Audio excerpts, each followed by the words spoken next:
आज का टॉपिक है प्लेटो का न्याय का सिद्धांत। राजनीतिक चिंतन में प्लेटो का अत्यंत महत्वपूर्ण अंग न्याय का सिद्धांत है। न्याय का सिद्धांत प्लेटो के लिए अत्यंत महत्वपूर्ण था, इसलिए उन्होंने अपनी प्लेटो का ग्रंथ रिपब्लिक का वैकल्पिक नाम ही न्याय से संबंधित रखा है। प्लेटो के समस्त राजनीतिक चिंतन का मूल उद्देश्य एक ऐसी आदर्श राज्य की स्थापना करना है जो व्यक्तिवाद, अक्षमता, अस्थिरता और राजनीतिक स्वार्थता जैसे दोषों से मुक्त हो। उनके आदर्श राज्य में न्याय के सिद्धांत पर आधारित ऐसे राज्य की स्थापना हो जो सक्षम, व्यवस्थित, स्थिर और आत्मसंयम हो। रिपब्लिक का प्रारंभ और अंत न्याय सिद्धांत से ही होता है। न्याय की स्थापना के लिए प्लेटो आदर्श राज्य की व्यवस्था करता है, सभ्यवाद का सिद्धांत का प्रतिपादन करता है, एक नए शिक्षा योजना के द्वारा मनुष्य को आत्मज्ञान की सीख देकर न्यायी बनाना चाहता है।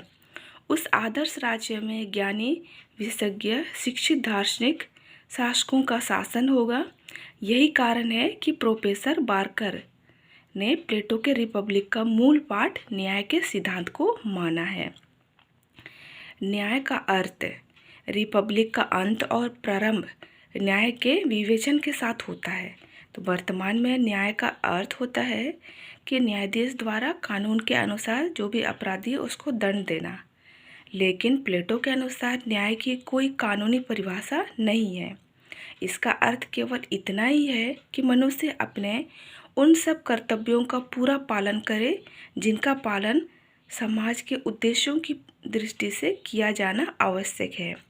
समाज और राज्य अपनी आवश्यकताओं और व्यक्तियों की योग्यताओं के अनुसार उनके कुछ कर्तव्यों और धर्मों का पालन करने का नियम बनाते हैं। इनका सही पालन करना क्या है? न्याय है। प्लेटो के न्याय सिद्धांत के पहले अनेक न्याय सिद्धांत प्रचलित थे। तो प्लेटो के समय में न्याय के संबंध में 3 गलत धारणाओं का प्रचलन था। उन्हें क्रमशः परंपरावादी सिद्धांत, उग्रवादी सिद्धांत और यथार्थवादी सिद्धांत कहा जा सकता है। जिसमें पहला है न्याय का परंपरावादी सिद्धांत या परंपरागत भी कह सकते हैं। तो इस सिद्धांत का प्रतिनिधित्व सेफालस और बाद में उसके पुत्र पोलीमार्कस द्वारा किया गया। सेफालस कहते हैं कि सत्य बोलना और दूसरों से लिया गया ऋण को चुका देना क्या है? न्याय है। और पोलीमार्कस कहते हैं कि प्रत्येक व्यक्ति को उसके प्रति उचित व्यवहार देना ही न्याय है। तो यहाँ पे उचित शब्द की व्याख्या में आगे चलकर कहा गया है कि न्याय जो है एक कला है। कला चतुराई के साथ प्रयोग करने का नाम है। अतः मित्र के प्रति श्रेष्ठ और शत्रु के प्रति घृणा व्यवहार करना ही न्याय है। लेकिन प्लेटो न्याय की इस धारणा को स्वीकार नहीं करता है और इसकी खंडन करता है। पहला कहता है कि न्याय एक कला नहीं है।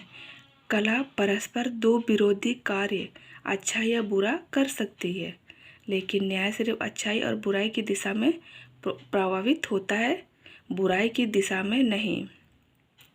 दूसरा है, यह कथन बड़ा सरल है कि मित्रों के प्रति भलाई और शत्रुओं के प्रति बुराई की बात करना सरल है, लेकिन उस दशा में इसका क्या अर्थ होगा जब मित्र केवल नाम मात्र का मित्र होगा और अंदर से वह शत्रु है।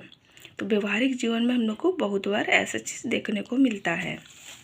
तीसरा है, इस न्याय अवधारणा में स्पष्ट है कि न्याय को केवल 2 व्यक्तियों का संबंध मात्र माना गया है, साथ ही यह संबंध व्यक्तिवाद पर आधारित है।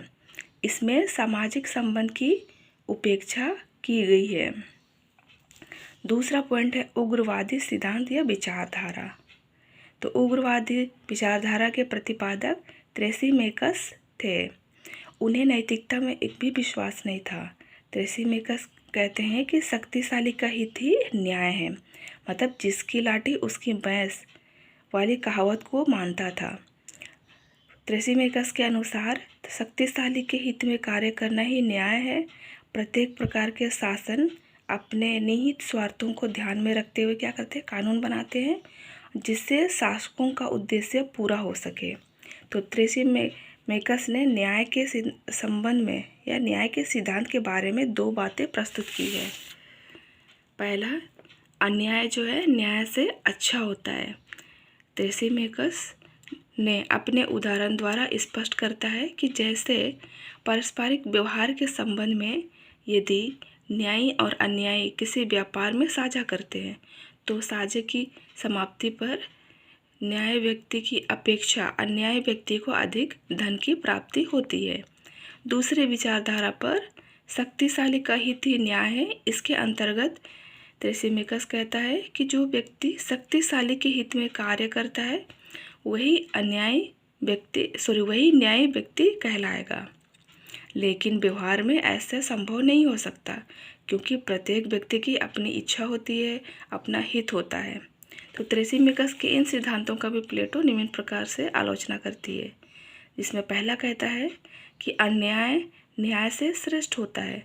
इसका खंडन करते हुए प्लेटो कहता है कि न्यायी व्यक्ति अन्यायी व्यक्ति की अपेक्षा अधिक बुद्धिमान और सुखी होता है क्योंकि ऐसा व्यक्ति आदर्श जीवन की प्राप्ति का प्रयत्न करता है और इस आदर्श की प्राप्ति में ही सुख निहित है।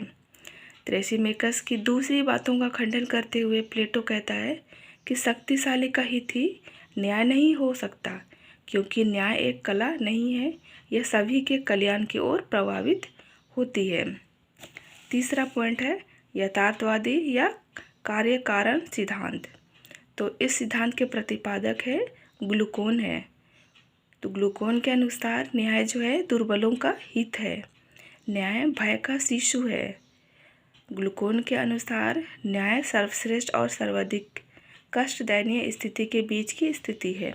बिना दंड पाए अन्याय किए जाना व्यक्ति के लिए सर्वश्रेष्ठ स्थिति है और बिना प्रतिकार किए अन्याय का शिकार होते रहना भी सर्वाधिक कष्ट दयनीय स्थिति है।